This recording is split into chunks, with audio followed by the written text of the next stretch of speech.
ওমা আজকে সকাল সকাল কি করছো গো? আজকে বানাচ্ছি পৌষ সংক্রান্তির পিঠে।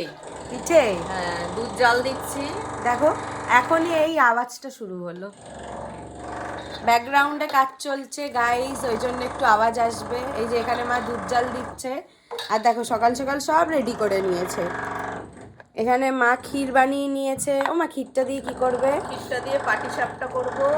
কত আওয়াজ হচ্ছে দেখো ব্যাকগ্রাউন্ডে। আর এটা চিতই পিঠে করব এটা দুধ তো জাল দিয়ে। এটা তো চিতই পিঠে হবে মা, এটা হ্যাঁ, নারকেল ছাড়া হবে এটা তো? নারকেল ছাড়া।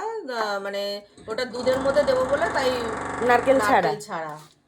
আর এটা তো নারকেল দিয়ে। এটা নারকেল দিয়ে, এটা শুধু খাওয়া হবে ওই মানে গুড় দিয়ে। আচ্ছা, এটাই কি মা? এটা হচ্ছে পাটিসাপটার গোলা। বাবা কত কিছু করছো গো। আর এটা তো কাল রাতেই করেছো, আমি ছিলাম সামনে। রসবড়া। রসবড়া, বাহ বেশ ভালো আয়োজন হচ্ছে। আর এখানে এখন দুধটা জাল দিয়ে রাখছো?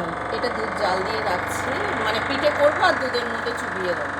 ও, কতবার পিঠে করি কিন্তু এইবার আর পিঠে করিনি, কেননা কেউ খেতে চায় না, কেউ না।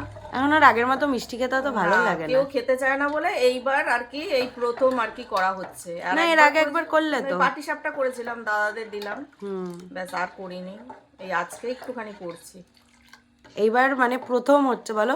এর আগে এই শীতে কতবার আমাদের বাড়িতে পিঠে হয়ে যায়। পিঠে পায়েস কতবার সব করি, মানে সব কেউ খাওয়া খেতে দাওয়া চায় না। ভালো লাগে না এখন আর খেতে অত।